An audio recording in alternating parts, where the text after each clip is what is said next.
وہ یہ ہے کہ ایک قبرستان تھا، اس قبرستان میں ایک پاگل شخص رہا کرتا تھا جس کے اندر جنات کا بسیرا تھا۔ لوگوں نے اسے نکال دیا تھا کیونکہ ایسے لوگوں کو کوئی بھی اپنے یہاں نہیں رکھا کرتا تھا۔ جس طرح سے کوڑیوں کو لوگ شودر سمجھتے تھے، اسی طرح سے وہ لوگ جن میں جنات ہوتے تھے ان کو بھی دنیا جہان سے نکال دیا کرتے تھے، اور وہ قبرستان میں رہتا تھا۔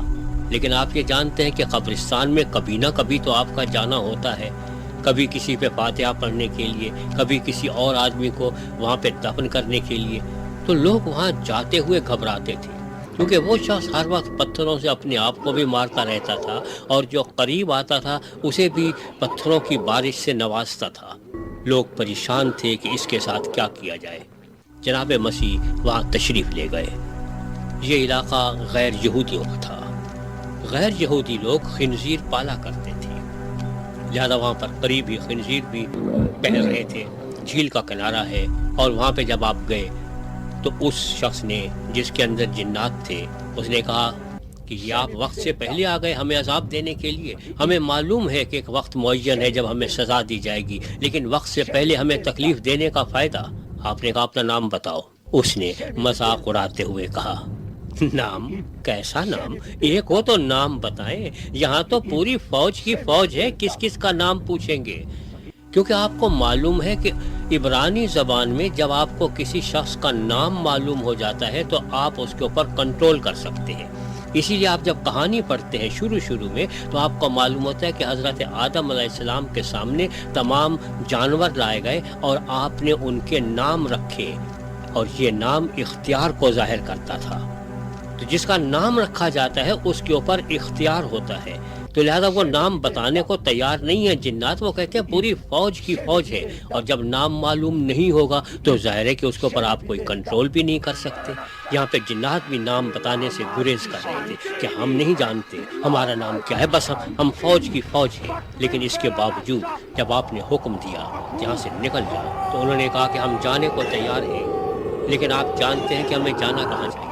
وہ سامنے سور ٹہل رہے ہیں، ناپاک چیز ہے ہم ناپاک چیز کو ناپاک چیز ہی میں جانا چاہیے، لہذا یہ گھر چھوڑ کے اگر ہم اور کہیں جائیں گے بھی تو پاک جگہ پہ تو نہیں جا سکتے، ہمیں ان خنازیر میں بھیج دیجیے۔ آپ نے کہا کہ جیسے تمہاری مرضی۔ وہ چلے گئے اور تمام کے تمام خنزیر پانی کی طرف دوڑے اور پانی میں ڈوب مرے، یعنی جہاں سے جنات آتے ہیں ان لوگوں کے عقیدے کے مطابق وہ وہیں اپنے گھر میں واپس پہنچ گئے۔ آپ نے ان کو کوئی سزا نہیں دی۔ یہ بڑی عجیب و غریب بات ہے کہ ان کو سزا دی جاتی، لیکن آپ نے سزا نہیں دی۔ انہوں نے اپنے لیے جو مقام پسند کیا آپ نے انہیں وہیں بھیج دیا۔ یہ اس بات کی نشانی ہے کہ پروردگار عالم ہمیں زبردستی نہ جنت میں بھیجتے ہیں نہ جہنم میں بھیجتے ہیں، بلکہ ہم اپنے لیے جو مقام پسند کرتے ہیں وہ ہماری پسند کا احترام کرتے ہوئے ہمیں وہیں بھیج دیتے ہیں۔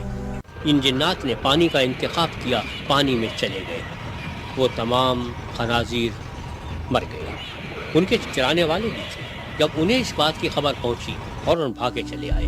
اب ایک پریشانی انہیں لاحق یہ تھی، اور وہ پریشانی اور لوگوں کو بھی لاحق ہوتی ہے، اور وہ یہ ہے کہ جو آدمی ہزاروں کی تعداد میں جنات نکال کے خنازیر میں ڈال دے، یہ تو ایسا خطرناک آدمی ہے کہ کہیں اور سے جنات نکال کے انسانوں میں نہ ڈال دے۔ اسی لیے انہوں نے کہا قبلہ یہاں سے تشریف لے جائیے ہمارے علاقے سے، ہم آپ کو برداشت نہیں کر سکتے کیونکہ ہمیں ڈر لگتا ہے کہ یہ آدمی بہت خطرناک ہے۔ لیکن اگر انہوں نے غور کیا ہوتا کہ جس نے جنات نکال دیے انسان میں سے، وہ یہ نہیں چاہتے کہ انسان ایسی حالت میں ہو کہ وہ جا کے قبرستان میں رہے، اسے چاہیے کہ وہ واپس ماحول میں آئے۔ وہ کس طرح سے دوسرے لوگوں میں جنات ڈالیں گے؟ یہیں سے ہمیں وہ جو لفظ ہم نے ڈونامس کا ذکر کیا تھا اس کے بارے میں ہمیں پتہ چلتا ہے کہ یہ قدرت کے کام، یہ امتحان ہے۔ جس کے پاس جتنی بڑی طاقت ہے اس کا اتنا بڑا امتحان ہے۔ اگر وہ طاقت آپ بنی نوع انسان کو ختم کرنے کے لیے استعمال کرتے ہیں تو یہ طاقت کا استعمال تو ہے، لیکن آپ ہٹلر یا چنگیز خان بن جاتے ہیں۔ لیکن اگر آپ اسی طاقت سے لوگوں کی جان بچاتے ہیں اور ان کی زندگی کا اہتمام کرتے ہیں تو پھر یہ آپ اس امتحان میں کامیاب نکلے، کیونکہ پروردگار عالم بھی اپنی طاقت کو بنی نوع انسان کی تباہی اور بربادی کے لیے استعمال نہیں کرتے، بلکہ وہ تو یہ فرماتے ہیں کہ اگر ایک شخص بھی راہ راست پر آ جائے تو عالم بالا پہ عرش معلا پہ فرشتے خوشیاں مناتے ہیں کہ ایک آدمی تو راہ راست پر آیا۔ وہ ہمیشہ اپنی طاقت کو انسانیت کی فلاح و بہبود کے لیے استعمال کرتے ہیں، انہیں نابود کرنے کے لیے استعمال نہیں کرتے۔